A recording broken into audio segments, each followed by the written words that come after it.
हाल ही में पुलिस को सूचना मिलती है कि एक महिला के साथ लूटपाट के बाद उसकी हत्या कर दी गई है। पुलिस को एक शख्स ने बताया था कि लुटेरों ने उसकी पत्नी का पर्स और आभूषण छीनने की कोशिश की और विरोध करने पर साड़ी से उसका गला घोंट दिया। इस संगीन वारदात की जानकारी मिलते ही जिला पुलिस हरकत में आ गई।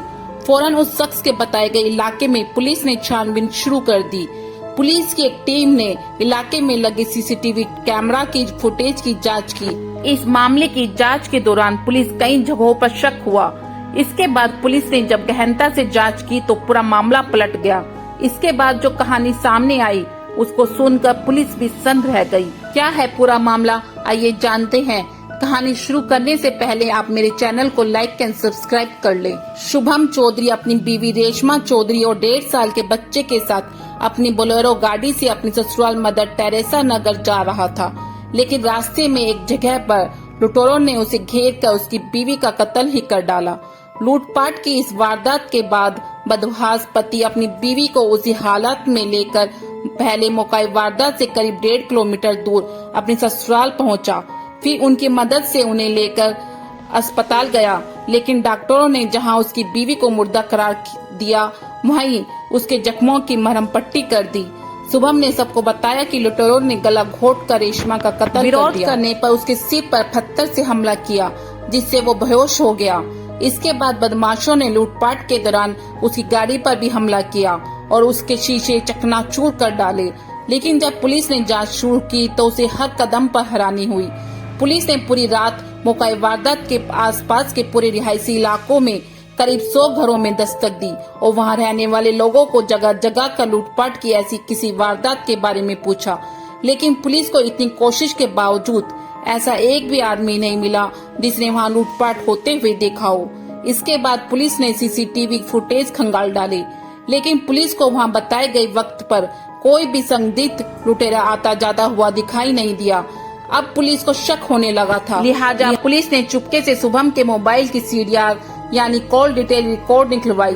इसके बाद उसके बरेला इलाके में मौजूद घर से लेकर उसके ससुराल के पूरे रूट की स्कैनिंग की, लेकिन इस कोशिश में देखा कि उसके मोबाइल फोन की लोकेशन घर से ससुराल के सीधे रास्ते में न होकर शहर के कई अलग अलग हिस्सों में दिखाई दे रही थी। इससे भी ज्यादा अजीब बात ये थी कि वो और उसकी पत्नी के मोबाइल फोन के साथ 3 और नंबर भी ट्रैवल करते दिख रहे थे। दूसरी बार उसने बेहोशी की बात नहीं कही, बल्कि कहा कि उसके सामने ही लुटेरों ने मारपीट कर उसकी बीवी का मंगलसूत्र, पर्स, मोबाइल सब छीन लिए। फिर तीसरी बार उसने कोई और कहानी सुनाई, यानी शुभम झूठ बोल रहा था और ऊपर से उसके और उसके दोस्तों के मोबाइल फोन के लोकेशन भी उसकी चुगली खा रहे थे। ऐसे में पुलिस ने वारदात के 2 दिन बाद आखिरकार शुभम के साथ साथ इस कत्ल में शामिल उसके 3 दोस्तों को भी गिरफ्तार कर लिया, जिन्होंने न सिर्फ अपना जुर्म कबूल किया बल्कि ये भी बताया कि इस कत्ल के लिए शुभम ने उन्हें 60,000 रुपए देने का वादा किया था। पुलिस पूछताछ में इस हत्याकांड की जो असली कहानी सामने आई उसे सुनकर पुलिस वाले भी स्तंभ रह गए।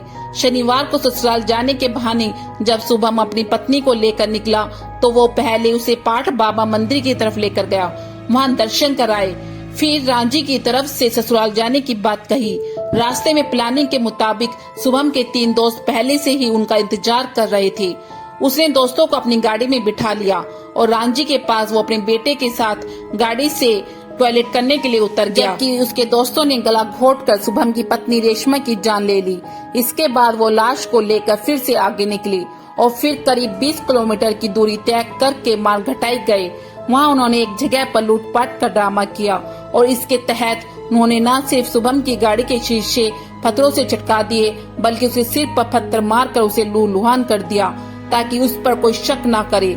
लेकिन इसके बावजूद मोबाइल फोन की लोकेशन शुभम की बातों मौका वारदात पर लूटपाट होने के कोई भी निशान या चश्मदीद के न मिलने से आखिरकार इस मामले का खुलासा हो ही गया। पुलिस ने शुभम के साथ उसके 3 दोस्तों को भी गिरफ्तार कर लिया। अब सवाल ये है कि आखिर एक शख्स ने अपने हाथों से अपने हंसते खेलते परिवार को क्यों उजाड़ दिया? आखिर उसे अपनी प्रेग्नेंट बीवी और उसके 1.5 साल के बच्चे की मां के कत्ल की क्या जरूरत पड़ी? तो इसका जवाब है शादीशुदा होने के बावजूद एक और लड़की से चल रहा उसका अफेयर।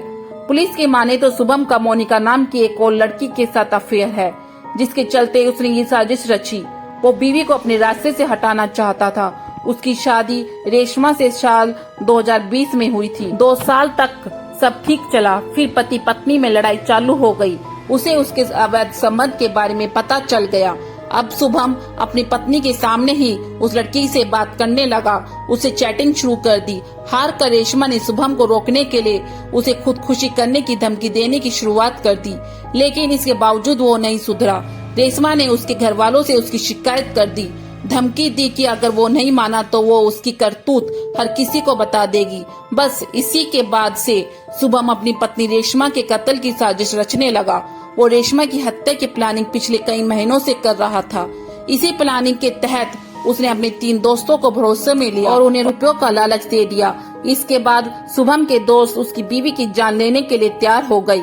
फिर तय प्रोग्राम के तहत शनिवार 4 मई को शुभम पहले अपनी बीवी को लेकर ससुराल जाने के बहाने घर से निकला और फिर सीधे ससुराल न जाकर इधर उधर घुमाता रहा और आखिरकार कातिल दोस्तों को अपनी गाड़ी में बिठा लिया, जिन्होंने मौका मिलते ही पहले रेशमा का कत्ल किया और फिर शुभम का सिर फोड़कर उसे लूटपाट का मामला दिखाने की कोशिश की। फिलहाल पुलिस ने पति समेत 4 लोगों को कत्ल के इल्जाम में गिरफ्तार कर लिया है। आखिर एक लड़की क्यों एक शादीशुदा आदमी से दोस्ती कर लेती है? जो आदमी अपने परिवार का नहीं हो सका वो उसका क्या होगा?